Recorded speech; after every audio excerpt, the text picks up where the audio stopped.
ಎಲ್ರಿಗೂ ನಮಸ್ಕಾರ. ಉತ್ತರ ಕರ್ನಾಟಕ ಅಡುಗೆಗೆ ಸ್ವಾಗತ. ಇವತ್ತು ನಾನು ರಾಜಗಿರಿ ಸೊಪ್ಪಿನ ಪಲ್ಯ ಮತ್ತು ಜೋಳದ ರೊಟ್ಟಿ ಹೇಗೆ ಮಾಡೋದು ಅಂತ ಹೇಳ್ಕೊಡ್ತಾ ಇದ್ದೀನಿ. ನೋಡಿ, ಜೋಳದ ಹಿಟ್ಟಿಗೆ ಸ್ವಲ್ಪ ಬಿಸಿ ನೀರು ಹಾಕ್ತಾ ಇದ್ದೀನಿ. 1 ಬಟ್ಲು ಬಿಸಿ ನೀರು ಹಾಕ್ತಾ ಇದ್ದೀನಿ.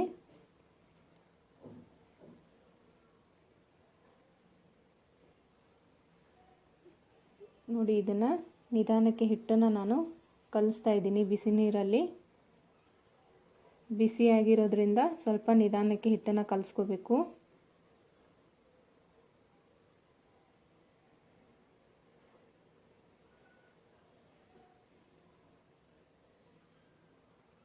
ನೋಡಿ, ಇದನ್ನು ನಾನು ಹಿಟ್ಟನ್ನು ಎಲ್ಲನೂ ಕಲಿಸ್ತಾ ಇದ್ದೀನಿ. ಬಿಸಿ ನೀರು ಹಾಕಿ ಹಿಟ್ಟನ್ನು ಕಲಿಸೋದ್ರಿಂದ ಹಿಟ್ಟು ಜಿಗಿ ಬರುತ್ತೆ. ಇವಾಗ ಇದಕ್ಕೆ ನಾನು ಸ್ವಲ್ಪ ತಣ್ಣೀರು ಹಾಕಿಬಿಟ್ಟು ಹಿಟ್ಟನ್ನು ಸ್ವಲ್ಪ ಗಟ್ಟಿಯಾಗಿ ಕಲಿಸ್ಕೊತಾ ಇದ್ದೀನಿ.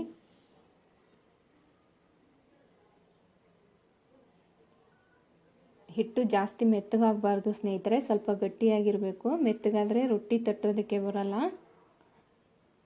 ನೋಡಿ, ಈ ಥರ 2 ಕೈಯಿಂದ ಹಿಟ್ಟನ್ನು ನಾವು ಕಲಿಸ್ಕೋಬೇಕು. ಎಷ್ಟು ಚೆನ್ನಾಗಿ ಹಿಟ್ಟನ್ನು ಕಲಿಸ್ತೀವೋ ಅಷ್ಟು ಚೆನ್ನಾಗಿ ರೊಟ್ಟಿ ತಟ್ಟೋದಕ್ಕೆ ಬರುತ್ತೆ.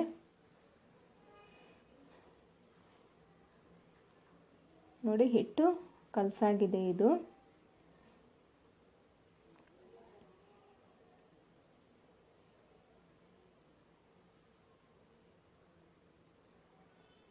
ಇವಾಗ ಸ್ವಲ್ಪ ಹಿಟ್ಟನ್ನು ತಗೋತಾ ಇದ್ದೀನಿ. ಒಂದು ಸ್ವಲ್ಪ ನೀರು ಹಚ್ಬಿಟ್ಟು ನೋಡಿ, ಈ ಥರ ಮತ್ತೆ ಹಿಟ್ಟನ್ನು ಕಲಿಸ್ಕೊತಾ ಇದ್ದೀನಿ. ಒಂದು ಉಂಡೆ ಥರ ಮಾಡ್ಕೊಂಡ್ಬಿಟ್ಟು ಹಿಟ್ಟನ್ನು ಮೊದಲು ಸ್ವಲ್ಪ ಕೈಯಲ್ಲೇ ತಟ್ತಾ ಇದ್ದೀನಿ. ನೋಡಿ, ಈ ಥರ. ಇದಕ್ಕೆ ಸ್ವಲ್ಪ ಒಣ ಹಿಟ್ಟು ಹಾಕ್ಬಿಟ್ಟು ನೋಡಿ ರೊಟ್ಟಿನ ತಟ್ತಾ ಇದ್ದೀನಿ. ಒಂದು ಕೈಯಿಂದ ರೊಟ್ಟಿನ ತಟ್ತಾ ಇದ್ದೀನಿ, ಇನ್ನೊಂದು ಕೈಯಿಂದ ನೋಡಿ ಈ ಥರ ತಿರುಗಿಸ್ತಾ ಇದ್ದೀನಿ.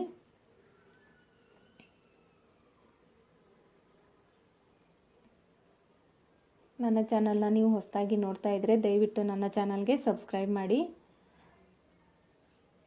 ನೋಡಿ, ಈ ಥರ 2 ಕೈಯಿಂದ ರೊಟ್ಟಿನ ತಟ್ತಾ ಇದ್ದೀನಿ. ಒಂದು ಕೈಯಿಂದ ತಟ್ತಾ ಇದ್ದೀನಿ, ಇನ್ನೊಂದು ಕೈಯಿಂದ ತಿರುಗಿಸ್ತಾ ಇದ್ದೀನಿ. ರೊಟ್ಟಿ ದೊಡ್ಡದಾಗ್ತಾ ಇದೆ.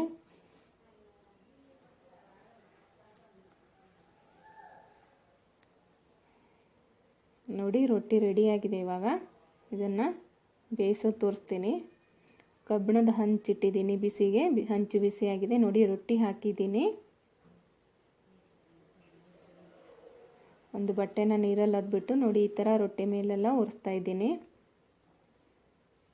ಈ ಥರ ಒರೆಸೋದ್ರಿಂದ ರೊಟ್ಟಿ ಮೇಲಿರೋ ಒಣ ಹಿಟ್ಟೆಲ್ಲ ಹೋಗುತ್ತೆ ಸ್ನೇಹಿತರೆ. ನಿಧಾನಕ್ಕೆ ಒರೆಸ್ಬೇಕು. ಸ್ವಲ್ಪ ನೀರು ಹಚ್ಬಿಟ್ಟು. ಇವಾಗ ಇನ್ನೊಂದು ರೊಟ್ಟಿ ಮಾಡೋದನ್ನು ತೋರಿಸ್ಕೊಡ್ತಾ ಇದ್ದೀನಿ.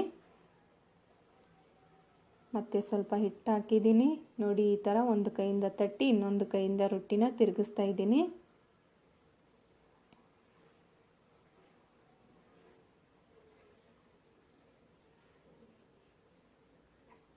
ನೋಡಿ, ಮತ್ತೆ 2 ಕೈಯಿಂದ ರೊಟ್ಟಿನ ತಟ್ತಾ ಇದ್ದೀನಿ. 2 ಕೈಯಿಂದ ತಟ್ಟೋದ್ರಿಂದ ರೊಟ್ಟಿ ಬೇಗ ದೊಡ್ಡದಾಗುತ್ತೆ.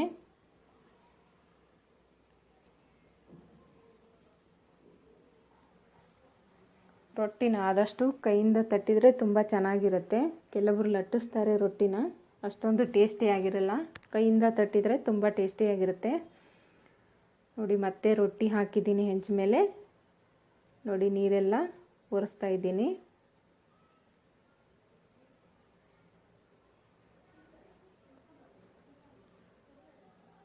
ಸ್ನೇಹಿತರೆ, ಈ ರೆಸಿಪಿ ನಿಮ್ಗೆ ಇಷ್ಟ ಆಗಿದ್ರೆ ದಯವಿಟ್ಟು ನನ್ನ ಚಾನಲ್ಗೆ ಸಬ್ಸ್ಕ್ರೈಬ್ ಮಾಡಿ, ಲೈಕ್ ಮಾಡಿ, ಶೇರ್ ಮಾಡಿ ಮತ್ತು ಕಮೆಂಟ್ ಮಾಡಿ.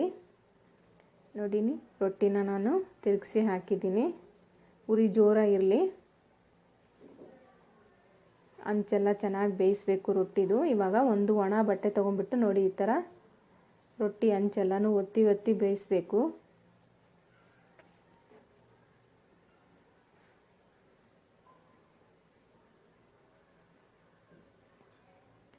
ಜೋಳದ ರೊಟ್ಟಿ ರೆಡಿಯಾಗಿದೆ. ಇವಾಗ ನಾನು ರಾಜಗಿರಿ ಸೊಪ್ಪನ್ನು ಹೇಗೆ ಮಾಡೋದಂತ ಹೇಳ್ಕೊಡ್ತಾ ಇದ್ದೀನಿ. ರೊಟ್ಟಿ ಮಾಡಿರೋ ಹಂಚಲ್ಲೇ ನಾನು ಸ್ವಲ್ಪ ಎಣ್ಣೆನ ಹಾಕ್ತಾ ಇದ್ದೀನಿ. ಇದಕ್ಕೆ ನಾನು 1 ಗಡ್ಡೆ ಬೆಳ್ಳುಳ್ಳಿ ಮತ್ತು 1-2 ಒಣಮೆಣಸಿನಕಾಯಿನ ಕುಟ್ಟಿ ಇಟ್ಕೊಂಡಿದ್ದೀನಿ, ಅದನ್ನು ಹಾಕ್ತಾಯಿದ್ದೀನಿ. ಒಂದು ಈರುಳ್ಳಿನ ಹಾಕ್ತಾಯಿದ್ದೀನಿ, ಸಣ್ಣದಾಗಿ ಕಟ್ ಮಾಡಿ ಇಟ್ಕೊಂಡಿರೋ ಈರುಳ್ಳಿ. ಚೆನ್ನಾಗಿ ಫ್ರೈ ಆಗಬೇಕು ಈರುಳ್ಳಿ, ಮೆಣಸಿನ್ಕಾಯಿ, ಬೆಳ್ಳುಳ್ಳಿ ಎಲ್ಲ.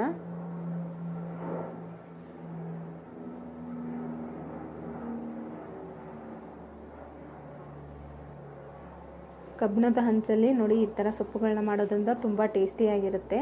ನೋಡಿ ಇವಾಗ ನಾನು ರಾಜಗಿರಿ ಸೊಪ್ಪು ಹಾಕ್ತಾಯಿದ್ದೀನಿ, ಅಂದರೆ ಕೆಂಪು ಅರಿವೆ ಸೊಪ್ಪು ಅಂತಾರೆ, ಎಲ್ಲ ಕೆಂಪು ದಂಟು ಸೊಪ್ಪು ಕೂಡ ಕರೀತಾರೆ.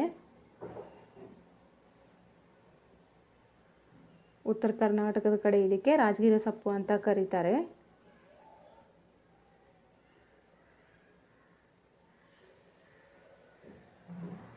ನೋಡಿ ಈ ಸೊಪ್ಪು ಹಾಕಿದ ತಕ್ಷಣ ಬೇಗ ಕರಗೋಗುತ್ತೆ, 1 ನಿಮಿಷದಲ್ಲೇ ನೋಡಿ ಸೊಪ್ಪು ಕರಗೋಗುತ್ತೆ.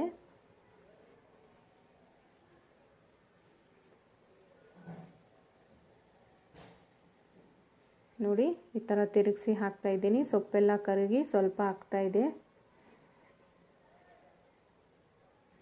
ತುಂಬ ಚೆನ್ನಾಗಿರುತ್ತೆ ಸ್ನೇಹಿತರೆ ಇದು ಜೋಳದ ರೊಟ್ಟಿ ಜೊತೆ ತಿನ್ನೋದಕ್ಕೆ. ನೀವು ಮನೆಯಲ್ಲಿ ಟ್ರೈ ಮಾಡಿ ಹೇಗಿದೆ ಅಂತ ಕಮೆಂಟಲ್ಲಿ ತಿಳಿಸಿ. ನೋಡಿ ಸೊಪ್ಪು ಎಲ್ಲ ಕರಗ್ತಾ ಇದೆ. ನಾನು ಇದಕ್ಕೆ ಇವಾಗ ರುಚಿಗೆ ತಕ್ಕಷ್ಟು ಉಪ್ಪು ಹಾಕ್ತಾ ಇದ್ದೀನಿ.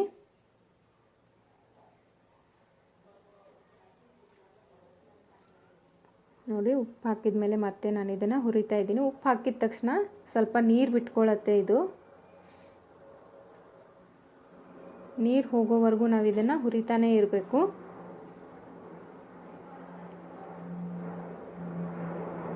ನೋಡಿ ನೀರೆಲ್ಲ ಹೋಗ್ತಾ ಇದೆ. ಇವಾಗ